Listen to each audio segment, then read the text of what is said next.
हे friends, मैं हूं अजीज। आप देख रहे हैं मूवी टॉक शो चैनल, जिस पर आज मैं बात करने वाला हूं हेरा फेरी 3 और फरहाद सामजी के चल रहे रिश्ते के बारे में। जो इस फिल्म के साथ उनका एजेंट डायरेक्टर करवाया गया है स्टोरी राइटिंग में। उनका क्रेडिट कितना होगा कितना नहीं ये तो मुझे नहीं पता, ना ही ये पता है कि वो इस फिल्म को डायरेक्ट भी करेगी या नहीं। सही बोला ना? ओके। लेकिन कई सारे सूत्रों से यही कहा जा रहा है कि वही इस फिल्म को डायरेक्ट करने वाले हैं और अहमद खान डायरेक्ट करेंगे आवारा पागल दीवाना 2 को, जिससे जॉन इब्राहिम आउट हो चुके हैं। रीजन मैंने जॉन इब्राहिम की वीडियो में एक्सप्लेन कर रखा है, जिसका लिंक आपको ऊपर ही कहीं दिए गए आई बटन के लिंक पर दिख रहा होगा। लेकिन खैर, उन चीजों से हटकर हेरा फेरी के बारे में बात की जाए, हेरा फेरी 3, 4 जो भी कहना है वो कह सकते हो। इसी फिल्म की चर्चा की जाएगी, जिसे लेकर बॉलीवुड हंगामा वालों की तरफ से कई सारी डिटेल्स निकल कर आई है और इसी के साथ साथ कुछ कंपनियों का दावा भी निकल कर आया है जो शायद से इस फिल्म को डेंजर जोन में डाल सकता है। अब वही सारी की सारी डिटेल क्या है क्या नहीं, चलिए उन सारी की सारी बातों का करते हैं ब्रेक डाउन। लेकिन एक छोटी सी रिक्वेस्ट के बाद, जो की है इस चैनल को सब्सक्राइब, वीडियो को लाइक और शेयर करने की।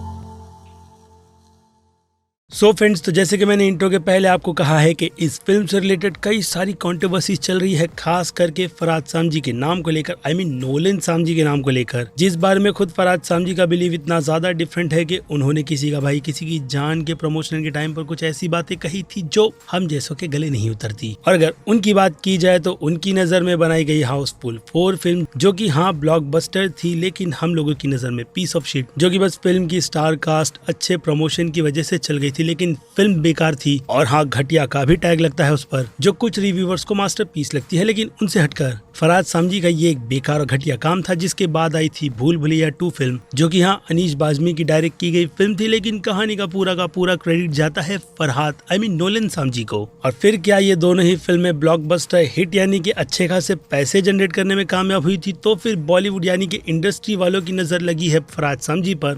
टिकी है कि उनसे अच्छी कॉमेडी अच्छे स्टार कास्ट के साथ तो कोई बना ही नहीं सकता, यानी बड़े स्टार को वही हैंडल कर सकते हैं, बाकी सब तो झक मरा रहे हैं। जो बात अगेन कहूंगा बहुत ही ज्यादा गलत है, क्योंकि इस मामले में उन्हें किसी नए डायरेक्टर को चांस देना चाहिए, ताकि वो अपना टैलेंट दिखाते हुए एक अच्छी खासी फ्रेंचाइज को आगे बढ़ाकर ले जा सके। लेकिन फिर रिस्क कौन लेता है, ये भी क्वेश्चन बनता है, क्योंकि दूसरी तरफ प्रियदर्शन के साथ फिल्म के प्रोड्यूसर फिरोज नडियालवाला की बिल्कुल भी नहीं जम रही है, जो बात मैंने आपको पहले भी बताई है। लेकिन इनसे हटकर जो फिल्म बनाने का सपना देखा गया था, उसके बाद एक प्रमोशनल शूट किया गया है, जो अब तक कहाँ है किसे नहीं पता। तब उसके पीछे की भी कुछ डिटेल निकल कर आई है, जिनमें सबसे पहला नाम आएगा टी सीरीज का, जो कि इसके सॉन्ग्स को लेकर खुद का दावा ठोकते हैं कि फिरोज नडियालवाला के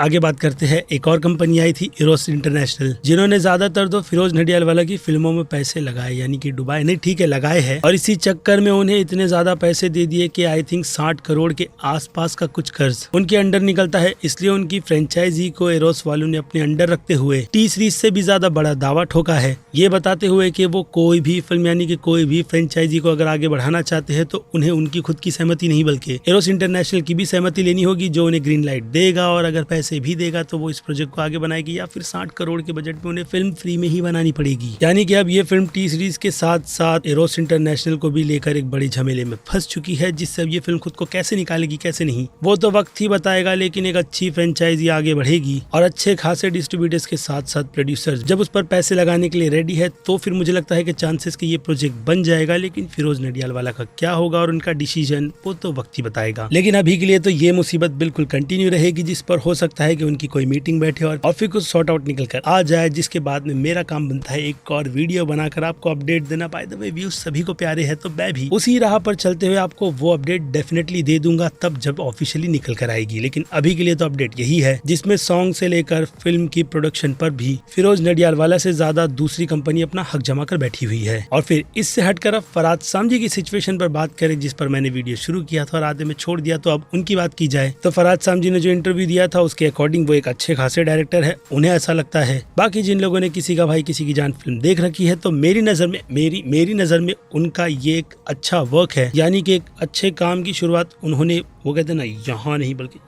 यहाँ से की है, जिसमें मुझे पता है कि कई लोग एग्री नहीं करेंगे, मैं भी नहीं करता, क्योंकि इस तरीके के लेवल पर मैं एक हेरा फेरी जैसी फिल्म उनसे तो बिल्कुल भी देखना नहीं चाहता। यानी कि हम फैंस चाहते हैं कि एक डाई हार्ट फैन यानी कि एक अच्छा खासा डायरेक्टर मिलकर इस फिल्म को बनाएगा तो काफी ज्यादा बेटर रहेगा, क्योंकि बॉलीवुड हंगामा वालों की रिपोर्ट में कुछ इनसाइड सोर्स यानी कि इंडस्ट्री के कुछ नामी ग्रामी लोग जो अपना नाम आगे लाना नहीं चाहते लेकिन फिर भी उंगली के तौर पर अपनी अपडेट देते हैं, तो फरहाद सामजी उनकी नजर में एक अच्छा डायरेक्टर है जिसे अच्छी स्क्रिप्ट की जरूरत है। बाकी डायरेक्शन का कमाल तो आपने उनकी फिल्मों में देख रखा है। ये बात मेरी नहीं बल्कि उनकी कहनी है, जो नाम बॉलीवुड हंगामा वालों ने रिवील नहीं किया। मैं तो कहूंगा कि उनकी ये सोच क्या ही बोल सकते हैं उसे, तो यही कर लो और क्या। क्योंकि फरहाद सामजी को लेकर मेरी उम्मीद तो बहुत ही ज्यादा कम है, क्योंकि जिस तरीके का डायरेक्शन और फिर एडिटिंग टेबल पर फिल्म को उनकी एडिट किया जाता है तो वो फिल्में कम और किसी अलग अलग फिल्मों की क्लिप ज्यादा लगती है जिन्हें जोड़कर एक फिल्म बनाई जाती है। ऐसे में बड़े स्टार को भी हैंडल करने का जो उन पर क्रेडिट दिया जाता है वो तो अच्छे खासे कोई भी डायरेक्टर कर लेंगे। बस सिचुएशन यहाँ पर यह आती है, अब तो कंपनी ही होगी, खुद प्रोड्यूसर तो नहीं होगा, कि वो लोग